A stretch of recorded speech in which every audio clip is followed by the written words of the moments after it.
2 മണിക്ക് ട്രെയിനാണ്. എത്തുമോ ഇല്ലയോ എന്നുള്ളൊരു കൺഫ്യൂഷനിൽ പോവുകയാണ്.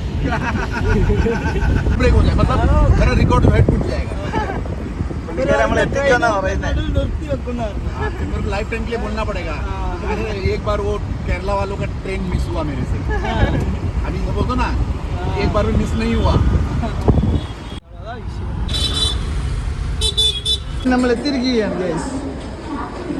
മറ്റേ വീഡിയോ കണ്ടില്ല, ഇനിയാ കേട്ടില്ല. ഞങ്ങൾ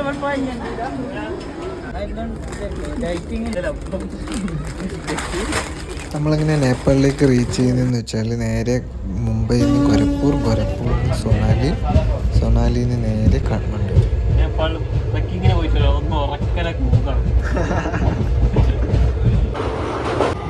ഗോരഖ്പൂർ എത്തിയിരിക്കുന്നു. എണീച്ച് പൊക്കോ, നീ എൻ്റെ ബാഗും കൊടുക്കണമല്ലോ.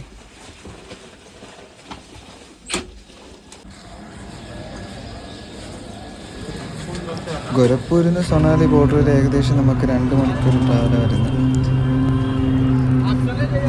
അങ്ങനെ നമുക്ക് വ്ളോഗ് ചെയ്താലും 200 രൂപയ്ക്ക് നമ്മൾ ടാക്സി ബുക്ക് ചെയ്തിരിക്കുകയാണ് സൊണാലി വരെ പോകാൻ വേണ്ടി. ബസ്സിൽ 250 രൂപ പറഞ്ഞു.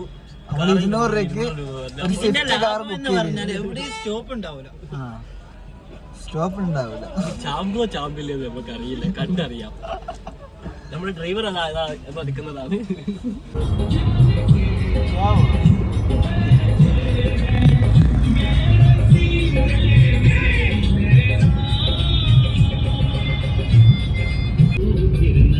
അങ്ങനെ സൊണാലി ബോർഡറിൽ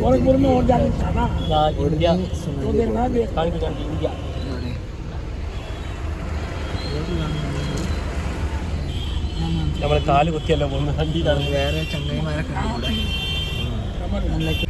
ബോർഡർ കടക്കാൻ വേണ്ടി പോവുകയാണ്. India to Nepal. ആദ്യമായിട്ടാണ് രാജ്യം കിടക്കുന്നത്. എൻ്റെ ജീവിതത്തിലെ ആദ്യത്തെ രാജ്യം കിടക്കുന്നത്.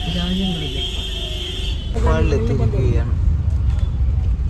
എന്നെ ഗേറ്റ് പുതിയ പണി നടക്കുന്നുണ്ട് കേട്ടോ. നേപ്പാളിൽ കാല് കുത്തിയിരിക്കുകയാണ്.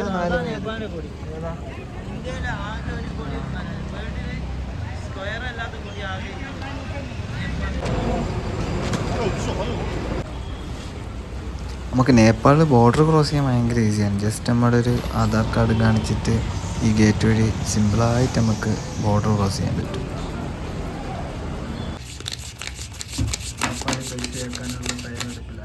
നമ്മൾ മണി എക്സ്റ്റെൻഡ് ബോർഡറിൽ നിന്ന് തന്നെ ചെയ്യുന്നതാണ് ഏറ്റവും ബെറ്റർ. അവിടെ നിന്നാകുമ്പോൾ നമുക്ക് 2.6 തന്നെ കിട്ടും. നമ്മൾ കാഠ്മണ്ഡൂരൊക്കെ ചെന്നിട്ട് മാറി നിന്ന് കഴിഞ്ഞാൽ കുറച്ച് റേറ്റ് കുറയും ചാൻസ് ഉണ്ട്. അവിടെ ഇന്ത്യൻ റുപ്പി എടുക്കും, പക്ഷേ ബെറ്റർ നമ്മൾ മാറിയിട്ട് പോകുന്നതാണ്. ഒരേ ബാർഗെയിനിങ് ആണ്. ബുക്ക് ചെയ്യാൻ വേണ്ടി 1 ബാർഗെയിനിങ്. അങ്ങനെ നമ്മൾ 900 റുപ്പിക്ക് ബസ് സെറ്റാക്കി. 1000 തോന്നുന്നു. നമുക്ക് സൊണാലിയിൽ നിന്ന് കാഠ്മണ്ഡു വരെ പോകാനായിട്ട് ഏകദേശം 8 മണിക്കൂറാണ് ബസ്സുകാർ പറഞ്ഞത്. പക്ഷെ 12 മണിക്കൂറിൻ്റെ എടുത്തിന് അമ്മാതിരി റോഡാണ്. വിഷയം റോഡ് എന്ന് പറഞ്ഞാൽ കിള്ളി പാറുന്ന റോഡ്. ഇതാണ് റോഡിൻ്റെ അവസ്ഥ.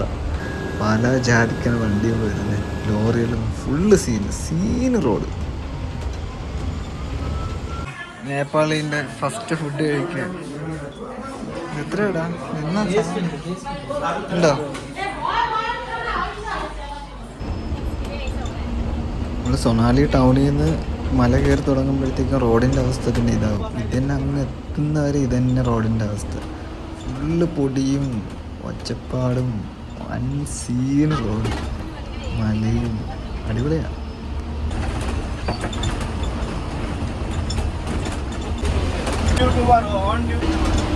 ഏകദേശം കാഠ്മണ്ഡൂർ എത്താറായപ്പോഴാണ് കുറച്ച് അത്യാവശ്യം നല്ല റോഡ് ഉണ്ട്.